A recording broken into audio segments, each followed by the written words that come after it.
समाधान यात्रा के दौरान मुख्यमंत्री नीतीश कुमार से गुहार लगाने के बाद महानंदा फेज 2 के लिए चल रहे भूमि अधिग्रहण के काम को तत्काल रोक दिया गया है।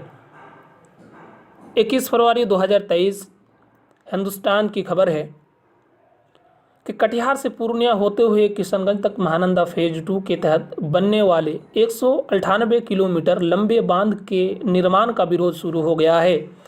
कदवा की जाजा पंचायत के कुजुबाना फुटबॉल मैदान में बांध रोको संघर्ष समिति ने एक मन से इसका विरोध किया है, जिसमें स्थानीय विधायक, जनप्रतिनिधि और हजारों की संख्या में ग्रामीण शामिल थे। ग्रामीणों का कहना है कि सरकार बांध न बनाकर नदी से गाद निकाल दे तो समाधान हो जाएगा।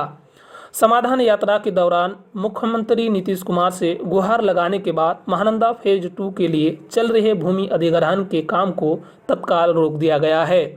अब केंद्र और राज्य की उच्च स्तरीय टीम कदवा के सिसिया गांव से किशनगंज के कोचा धवान स्थित कुट्टी घाट का निरीक्षण करेगी। टीम 27 फरवरी को कटिहार आने वाली है।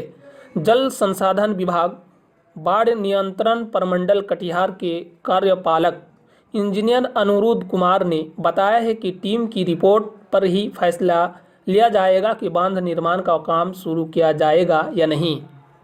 इस सिलसिले में डॉक्टर शकील अहमद का कहना है कि यह प्रतिक्रिया ही गलत तरीके से शुरू हुई है।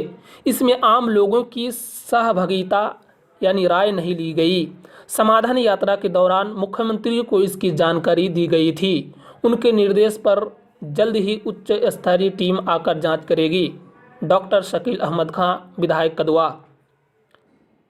अंतिम सप्ताह में एक उच्च स्तरीय टीम कटिहार आ रही है, जो इस बांध से जुड़ी सारी पहलुओं पर जांच करके अपनी रिपोर्ट देगी। इसी रिपोर्ट के आधार पर आगे निर्णय लिया जाएगा। फिलहाल भूमि अधिग्रहण की काम को रोक दिया गया है। अनुरुद्ध कुमार, कार्यपालक इंजीनियर, बाढ़ नियंत्रण प्रमंडल कटिहार। विधायक के हस्तक्षेप के बाद आ रही है उच्च स्तरीय टीम।